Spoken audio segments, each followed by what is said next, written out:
Roald Dahl's Dirty Beasts.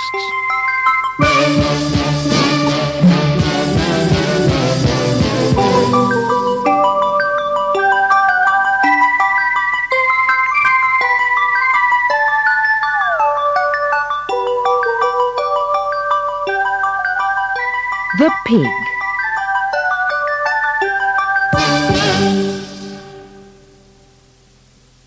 In England once there lived a big and wonderfully clever pig.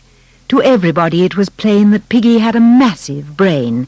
He worked out sums inside his head. There was no book he hadn't read. He knew what made an airplane fly. He knew how engines worked and why. He knew all this. But in the end, one question drove him round the bend. He simply couldn't puzzle out what life was really all about. What was the reason for his birth? Why was he placed upon this earth? His giant brain went round and round. Alas, no answer could be found, till suddenly one wondrous night, all in a flash he saw the light.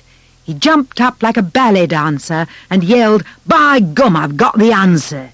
They want my bacon, slice by slice, to sell at a tremendous price. They want my tender, juicy chops to put in all the butchers' shops. They want my pork to make a roast, and that's the part'll cost the most.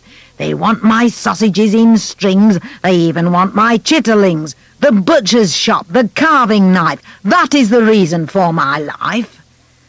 Such thoughts as these are not designed to give a pig great peace of mind. Next morning in comes Farmer Bland, a pail of pig swill in his hand, and Piggy with a mighty roar bashes the farmer to the floor. Now comes the rather grisly bit, so let's not make too much of it, except that you must understand that Piggy did eat Farmer Bland. He ate him up from head to toe, chewing the pieces nice and slow. It took an hour to reach the feet, because there was so much to eat. And when he'd finished, Pig, of course, felt absolutely no remorse. Slowly he scratched his brainy head, and with a little smile he said, "I had a fairly powerful hunch that he might have me for his lunch, and so, because I feared the worst, I thought I'd better eat him first."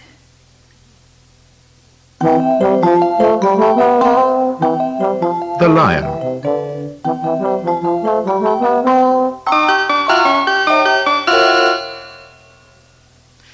The lion just adores to eat a lot of red and tender meat. And if you ask the lion what is much the tenderest of the lot, he will not say a roast of lamb, or curried beef, or devilled ham, or crispy pork, or corned beef hash, or sausages, or mutton mash. Then could it be a big plump hen? He answers no. What is it then? "Oh, lion dear, could I not make you happy with a lovely steak? Could I entice you from your lair with rabbit pie or roasted hare?" The lion smiled and shook his head. He came up very close and said, "The meat I am about to chew is neither steak nor chops. It's you."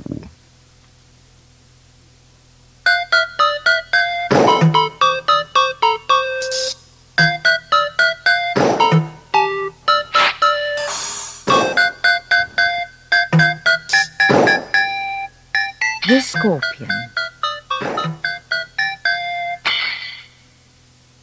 You ought to thank your lucky star that here in England, where you are, you'll never find, or so it's said, a scorpion inside your bed. The scorpion's name is Sting-a-ling, a most repulsive, ugly thing, and I would never recommend that you should treat him as a friend. His scaly skin is black as black, with armour plate upon his back. Observe his scowling, murderous face, his wicked eyes, his lack of grace.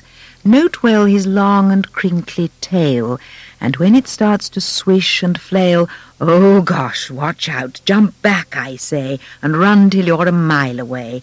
The moment that his tail goes swish, he has but one determined wish. He wants to make a sudden jump and sting you hard upon your rump. What is the matter, darling child? Why do you look so tense and wild? Oh, Mummy, underneath the sheet, there's something moving on my feet. Some horrid, creepy, crawly thing. Do you think it could be Sting-a-ling? What nonsense, child. You're teasing me. I'm not. It's reached my knee. It's going up my thigh. Oh, Mummy, catch it quickly, try. It's on my bottom now. It's, ow, ow, ow, ow, ow, ow, ow.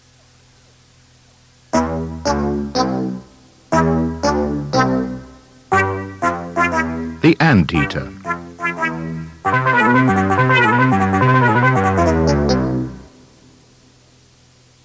Some wealthy folks from USA, who lived near San Francisco Bay, possessed an only child called Roy, a plump and unattractive boy, half-baked, half-witted, and half-boiled, but, worst of all, most dreadfully spoiled.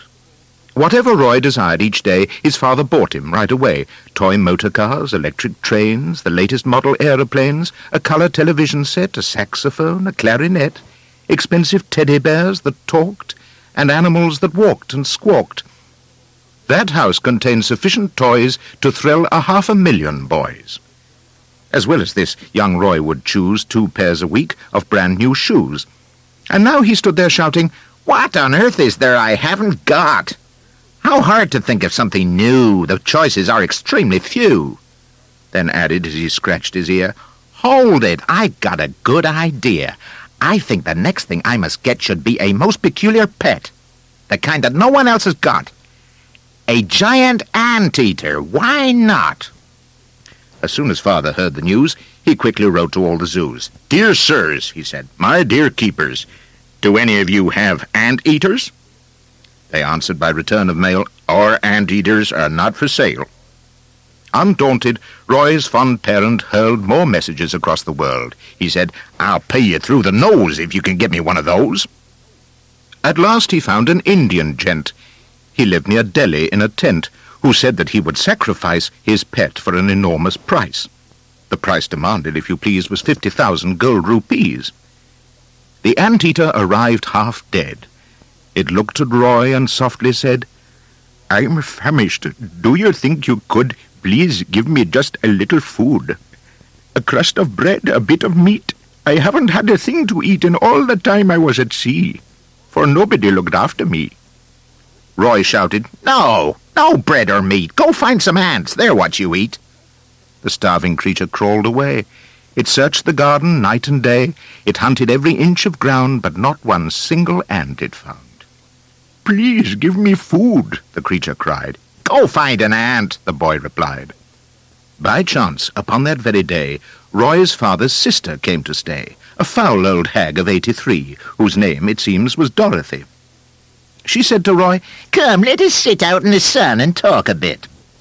Roy said, "I don't believe you've met my new and most unusual pet." He pointed down among the stones, where something lay all skin and bones. "Anteater," he yelled. "Don't lie there yawning. This is my aunt. Come say good morning." Some people in the USA have trouble with the words they say. However hard they try, they can't pronounce a simple word, like aunt. Instead of aunt, they call it ant. Instead of can't, they call it can't. Roy yelled, "Come here, you so-and-so. My aunt would like to say hello." Slowly the creature raised its head. "Do you mean that that's an ant?" it said. "Of course," cried Roy. "Aunt Dorothy. This ant is over 83. The creature smiled. Its tummy rumbled. It licked its starving lips and mumbled, "A giant ant. By gosh, a winner. At last I'll get a decent dinner. No matter if it's 83. If that's an ant, then it's for me." Then, taking very careful aim, it pounced upon the startled dame. It grabbed her firmly by the hair and ate her up right then and there, murmuring as it chewed the feet, "The largest ant I'll ever eat." Meanwhile, our hero Roy had sped in terror to the potting shed and tried to make himself obscure behind a pile of horse manure. But Anteater came sneaking in.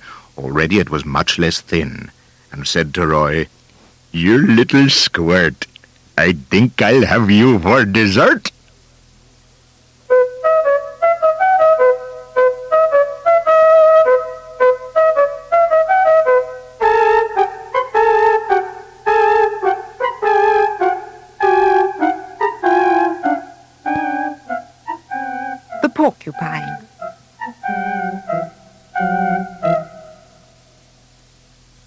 Each Saturday I shout hooray, for that's my pocket money day, although it's clearly understood I only get it when I'm good.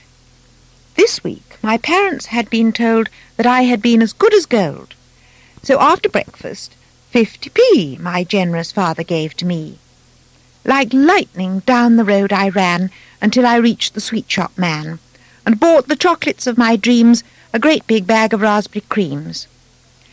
There is a secret place I know where I quite often like to go, beyond the wood, behind some rocks, a super place for guzzling chocks. When I arrived, I quickly found a comfy-looking little mound, quite clean and round and earthy brown, just right, I thought, for sitting down. Here I will sit all morning long and eat until my chocks are gone. I sat. I screamed. I jumped a foot.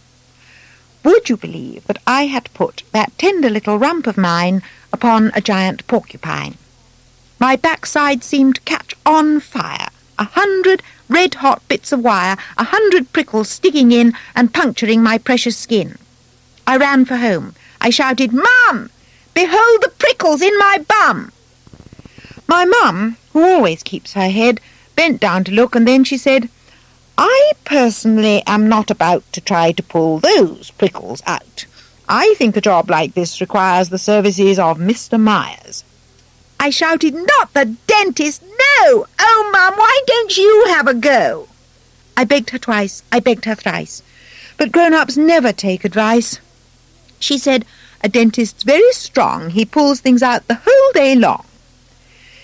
She drove me quickly into town, and then they turned me upside down upon the awful dentist's chair, while 2 strong nurses held me there. Enter the dreaded Mr. Myers, waving a massive pair of pliers. "This is," he cried with obvious glee, "a new experience for me. Quite honestly, I can't pretend I've ever pulled things from this end." He started pulling one by one and yelling, "My, oh my, what fun!" I shouted, "Help!" I shouted, "Ow!" He said, "It's nearly over now. For heaven's sake, don't squirm about. Here goes. The last one's coming out." The dentist pulled, and out it came.